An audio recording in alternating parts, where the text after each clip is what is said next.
Hey everybody, and welcome back to another Microsoft Flight Sim video. Today I'm checking out some freeware. Yes, things that are free for the PC. That rhymed.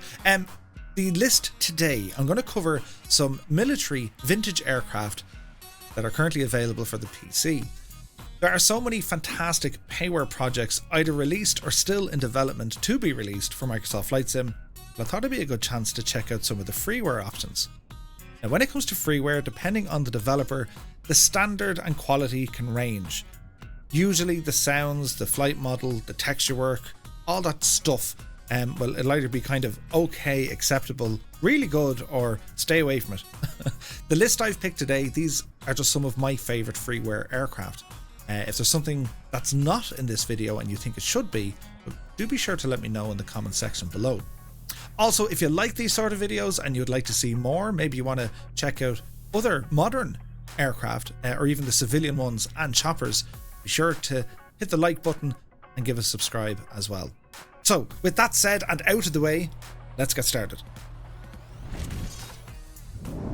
So starting off, this is the Hawker Seahawk. It was a British single-seat jet day fighter, formerly of the Fleet Air Arm, which is a branch of the Royal Navy. It was built by Hawker Aircraft and its sister company, Armstrong Whitworth. Although its design was originally for a piston engine fighter, the Seahawk became the company's first jet fighter. Following acceptance to the Royal Navy, the Seahawk proved to be a reliable and sturdy workhorse. A considerable number were also produced for the export market and were operated from aircraft carriers in Dutch and Indian service. The last operational Seahawks operated by the Indian Navy were retired in 1983. So with this aircraft, well, as you can see, the exterior, it looks fantastic. Great use of PPR here. The model looks on the ball. The textures from a distance are very, very nice. They're crisp. When you zoom in, you will see them degrade fairly quickly. But, a decent trade-off is, well, they're not heavy on performance. This one that we see on the screen, this hails from Sim Outhouse. There's two others from this site I'm going to show you, and they're developed by a chap called Rob Carriage. The canopy and the tailhook are animated, the flight control surfaces, the landing gear, even the speed brake. Everything has animations that are, they're fine. They're absolutely grand. They're better than some payware. Even the textures inside. When it comes to inside the cockpit, as you'll see, it's basic. There are some click spots, but Control E is definitely your friend here with this machine. So if you're interested in this, the Hawker Seahawk, it's available over on sim-outhouse.com. You just need to register with the site. And hats off to the developer, because any freeware aircraft, depending on its license of course, but if it's free, it gives other developers and indeed ourselves the chance. Can we bring it a stage further? Maybe we can add in new sounds or new liveries, even some of the systems modeling. So it'll be interesting to see kind of where this particular project goes. The Seahawk, it's such an amazing aircraft. Like, just think about it. All the rage just after the Second World War was about how do we get these new jet propulsion systems into airplanes. So this was the early days of jet aircraft, and it's fantastic to see the evolution of them. So definitely the Hawker Seahawk, it's a favourite of mine to fly around. Probably best from the external view, but it's still really, really nice. It looks so majestic in the skies, and I think he's done a great job with this one. So next up we take a look at the McDonnell F2H Banshee, internally the McDonnell Model 24. It was a single-seat carrier-based jet fighter aircraft deployed by the United States Navy and the United States Marine Corps from 1948 to 1961. It was one of the primary American fighters used during the Korean War and was the only jet-powered fighter deployed by the Royal Canadian Navy. The aircraft's name is derived from the Banshee of Irish mythology. There were some 895 of these built. It was operated between 1948 and 1961, with the very last one being retired by the US Marine Corps in 1961. The design and development. The Banshee was actually a development of the FH Phantom. Essentially, it gave it twice the power, twice the thrust. It featured folding wings, carrier capabilities, and a massive armament capacity. This thing could carry a lot of stuff on board. So we're talking 4 20mm cannons, 8 60-pound high explosive rockets, or 6 500-pound bombs, or 2 AIM-9 Sidewinder missiles, primarily used by the Royal Canadian Navy. The characteristics of the aircraft: crew of 1, had a max takeoff weight of 25,500 pounds, maximum speed 500 knots, service ceiling of 47,000 feet, had a range of over 1,000 nautical miles. Same developer again as the Seahawk, and as you can see, it looks fantastic from the exterior. The canopy is also modelled here as well. It flies well, all the control surfaces, everything looks fairly bang on. It's just a nice freeware plane. So next up we have a look at the Gloster Meteor F Mark 8. Now, the Gloster Meteor was the first British jet fighter, in fact the first Allies jet fighter, to achieve combat operations during the Second World War. The Meteor's development was heavily reliant on its groundbreaking turbojet engines, pioneered by Frank Whittle and his company Power Jets Limited. Development of the aircraft began in 1940, although work on the engines had been underway since 1936. The Meteor first flew in 1943 and commenced operations in July 1944 with number 616 Squadron of the RAF. The Meteor was not a sophisticated aircraft in its aerodynamics, but it proved to be a successful combat fighter. Gloster's 1946 Civil Meteor F4 was the first civilian registered jet aircraft in the world.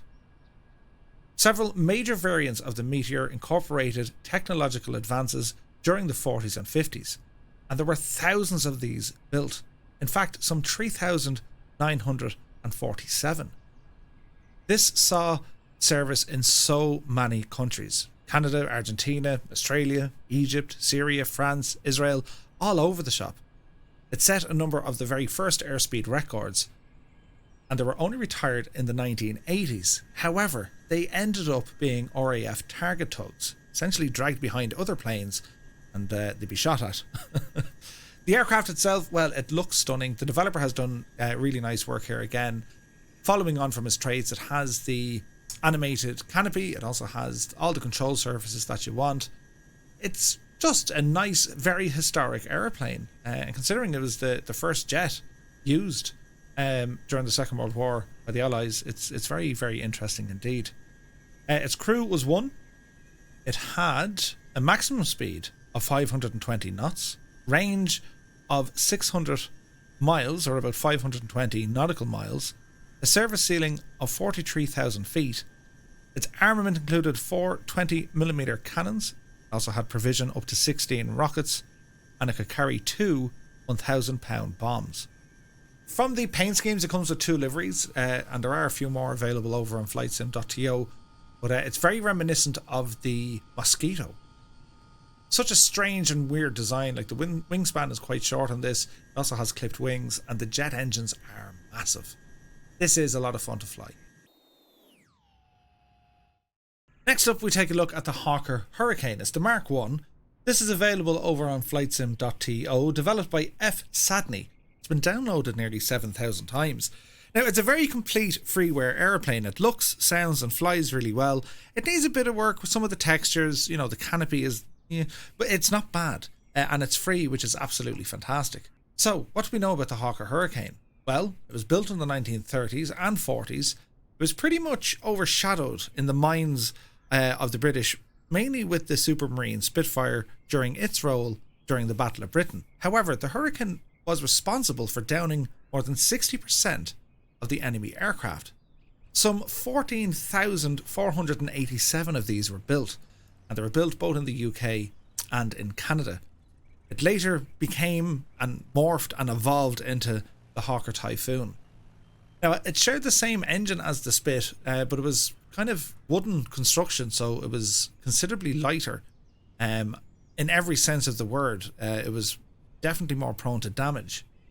Now, the aircraft itself, this saw service in so many different countries. In actual fact, Ireland and Portugal, they were almost forced into service after aircraft had crashed. Ireland used a number of these in Light Strike Squadron. So the crew was 1. It had a maximum takeoff weight of 8,700 pounds. It operated the Rolls-Royce Merlin engine, which was liquid cooled. Maximum speed of 300 knots. It had a range of 520 nautical miles and a service ceiling of 36,000 feet. Its armament could carry 4 20mm cannons. It can also carry 2 250 pounds or 500 pound bombs. I do like flying this. It's a great companion to fly along with any of the Spitfires we have from Airplane Heaven or indeed Flying Iron Simulations. The Hurricane, it's an amazing airplane. The history here is absolutely bananas, and again, it is something that was overshadowed by the Spitfire, but the Hurricane definitely did a lot of the heavy lifting. I'm really excited to see what the developer can do with this project. Again, it is freeware, but I've been following this along. It's been updated quite a bit since its first release. So this, along with every other aircraft we're showing today, the links are going to be in the description below. So next up we have a look at a freeware Fuga CM170 Magister. This is developed by Restoravia, a French development company, and it's made for free.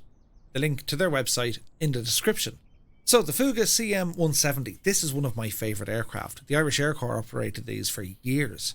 So it's a 1950s French two-seat jet training aircraft. Now there's all different names. It went under like Sud Aviation, Aerospatiale, Potez.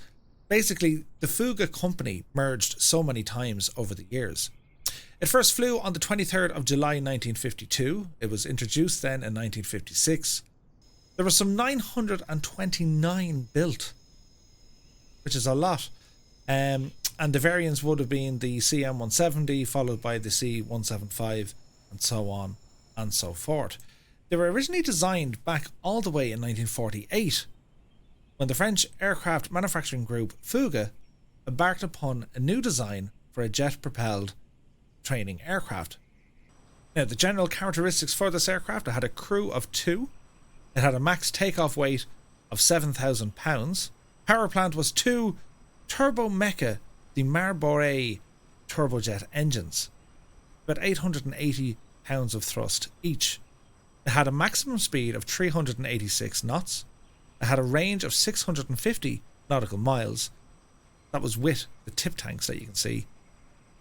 Its endurance was about 2 hours and 40 minutes. Service ceiling 36,000 feet. Now, it also had air-to-ground capabilities. It had 2 7.5mm or 7.62mm machine guns, 200 rounds of ammunition per gun, up to 140 kilograms of weapons on the 2 underwing hardpoints, including a 50 kilogram or 110 pound bomb, unguided rockets or SNEB rockets. You could also carry the Nord Aviation SS-11 anti-tank missiles. Now, there is a payware project currently underway by Azor Poly. So until then, you know, if you want to see what a Fuga can do, this one isn't bad. The sounds are kind of thereabouts. It has quite a bit of functionality. I mean, there's plenty of click spots. The canopy can open. All the control surfaces move really well. And there's already a ton of liveries for this thing over on flightsim.to. I was actually surprised how well this freeware Fuga flies. It's pretty nice. So there we have it. My current list of my favourite vintage freeware aircraft so far. Let me know if you agree with anything that I've shown here. Maybe you've used these aircraft yourself. Maybe they're your own favourites. If so, which one? And as always, thank you so much for watching. Do be sure to subscribe to the channel. And yeah, I'll catch you over on our live streams over on Twitch every Monday, Wednesday and Friday, 2000 Zulu time. So until the next one, take care.